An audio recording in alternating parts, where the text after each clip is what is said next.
Alfred Walter Stewart, 1880 to 1947, was a Scottish chemist graduating from Glasgow University in 1902 after earning the Mackay Smith Scholarship.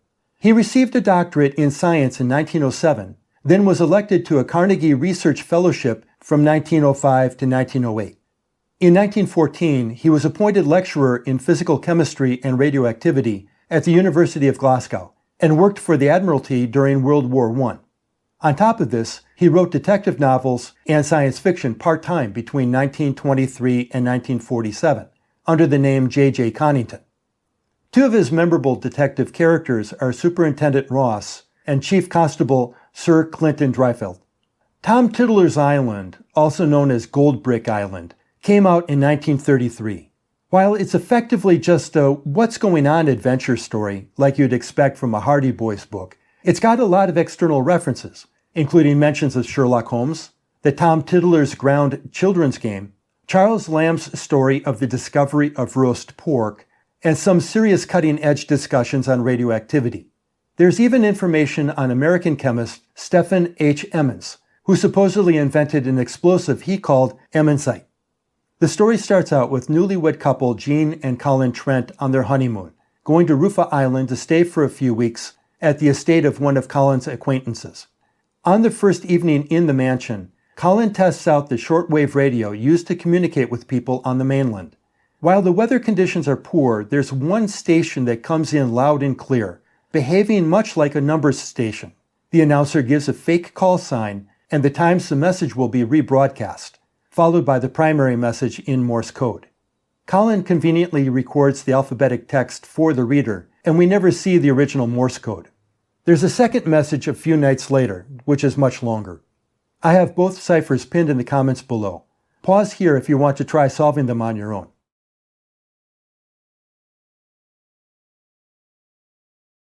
At this point, nothing is known about the messages, and we don't have any probable words. By coincidence, Colin's former university classmate, chemist Cyrus Northfleet, is also on the island, and he is the more competent of the two men. As a scientist, Northfleet immediately attacks the cipher looking for patterns. His first interest is whether the crypt is in English. He eliminates one language. Spanish doesn't use the letter K and has a lot of Q's, while the ciphers have one K and no Q's. He then runs a letter frequency check on the longer message. Pause here if you want to do the frequency check on your own.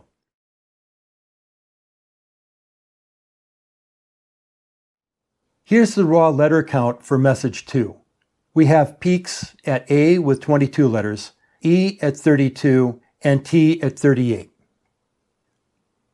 The target cipher shows a frequency pattern pretty similar to what we'd expect from English, indicating this is probably an English transposition type. Northfleet then moves on to a diagram check, stating that the most common letter pair in English is TH. However, it is possible to solve this script at this point with what we know of complete columnar transposition, although it's not as easy. Pause here if you want to try solving these ciphers on your own.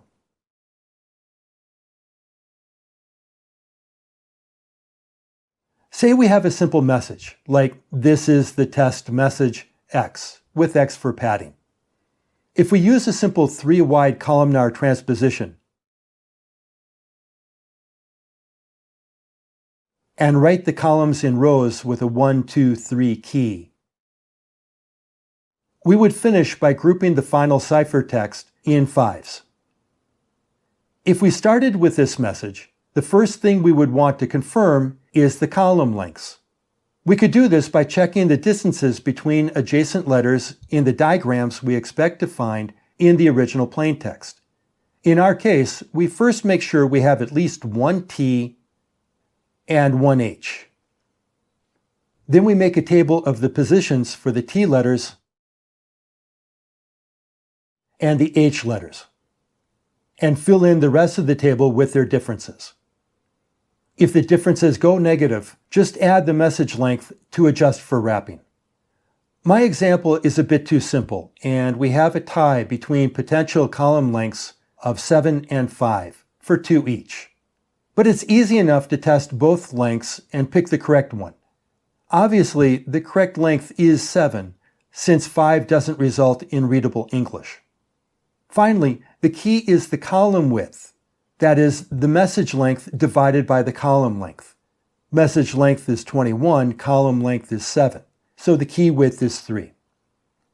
The next step is to use the same principle on message 2.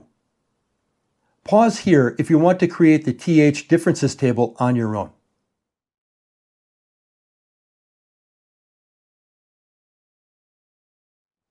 This is a big table, so I'm only going to put part of it here. Regardless, we can see that the most common number is 42. Side note, Connington published this book in 1933. Douglas Adams didn't start his radio show until 1978. For this crypt, it is diagonally symmetric, but the most important factor is that 42 occurs most often, at 14 times, compared to 6 times for the nearest competitors. Pause here if you want to try solving these ciphers on your own now.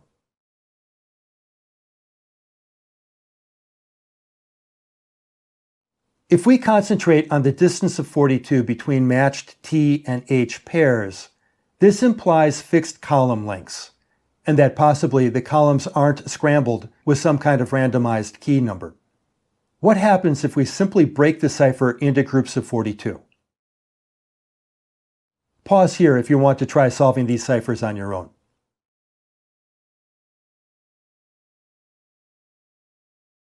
There are 14 TH pairs here, which we expected from our TH differences table. It's a little strange that the first column reads THEFNOFN, but the first 4 letters THEF are kind of promising. If we rewrite the first 4 columns in rows, we get THEFNOFN, EAGARTHR, INALIPAS, INSTICEC. Some of this makes a little sense. Let's put a space column in between the F and N, starting from the first line. If we follow Northfleet's quest for patterns, we might notice that the THEF in the first half of line 1 can pair with INAL in the first half of line 3. Let's try putting the lines in groups of 4 and match lines 1 and 3 and 2 and 4 together. This is starting to look like the text is in quadrants. The first quadrant contains the final, the second N of Nipes, the third E against, and the fourth R trice C. Some of this is recognizable English. Pause here if you want to try solving these ciphers on your own.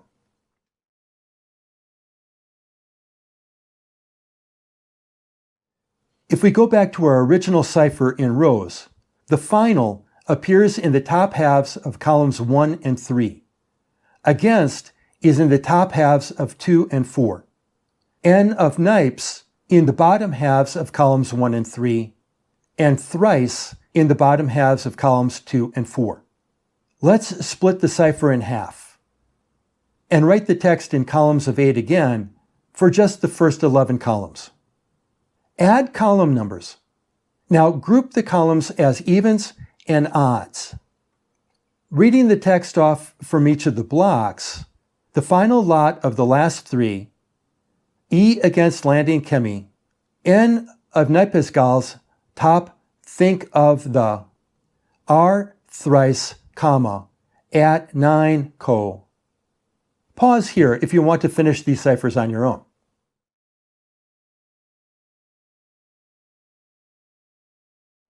You may notice a few spelling errors in here, but we'll ignore them for the moment. The rules are simple. 1. Regroup the cipher into 8 rows of 42 letters. 2. Divide the full block into upper and lower halves. 3. Number the columns. 4. Take each half block one at a time. Group the odd columns together and the even columns together. 5. Write the columns for each quadrant as rows. For message 2, we get the following. The blocks go in the order of line 1, line 3, line 2, and then line 4. Or upper left quadrant, lower left, upper right, and then lower right. Pause here if you want to complete these ciphers on your own now.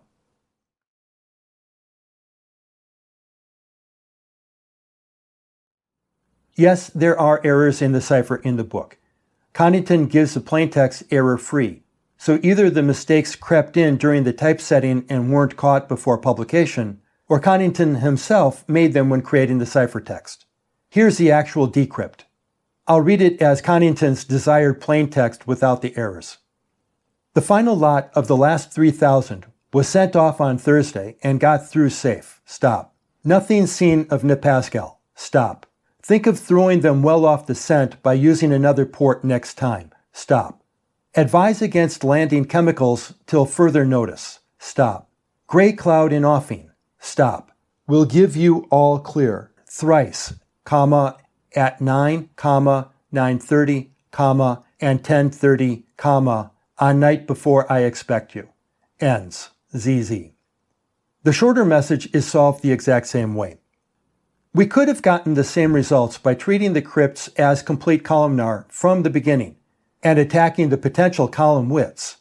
The real advantage of Northfleet's table is that it points to the correct segment length, 42, more quickly. However, the TH diagram trick only works for the longer cipher, since the shorter one doesn't contain a single TH pair.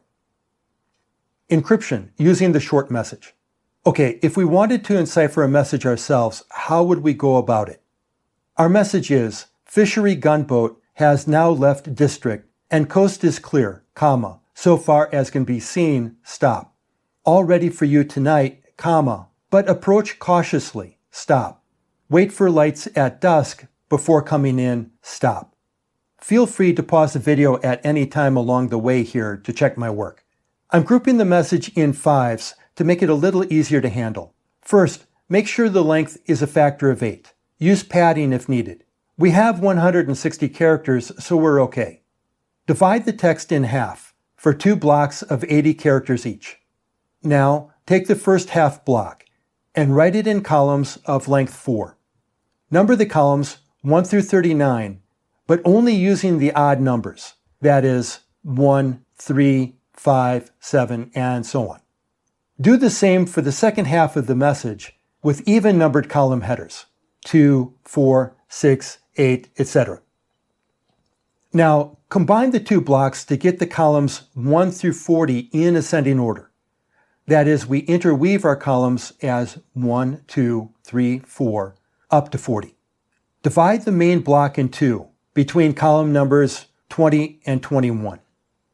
Move the second half block below the first.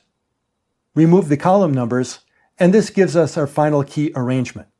This takes us from our original plaintext message to our finished cipher message. Now, this next part is not exactly intentional, in that the cipher we received is what Colin wrote down while listening to the Morse-coded message, but it does help throw the reader off at the outset. Reorder the lines in 6 groups of 5s. And we're done. Technically, this is a perfectly good complete columnar transposition, and Connington did an excellent job in setting it up and explaining how to take it apart again, if we ignore the few errors that snuck into the ciphertext. If you want to read the story yourself, the link is in the description below. That's it for now. See you at the next bookshop. Got questions, comments, or suggestions? Leave them in the comments below. Enjoyed this video? Then I encourage you to hit the like button and subscribe to this channel. If you want to show further support, you can join us over at the Black Chamber Patreon page, where you can get access to more how-to videos and PDFs on solving the cipher types covered here, additional crypts to solve, and more. Links pinned in the comments below. See you at the next drop point.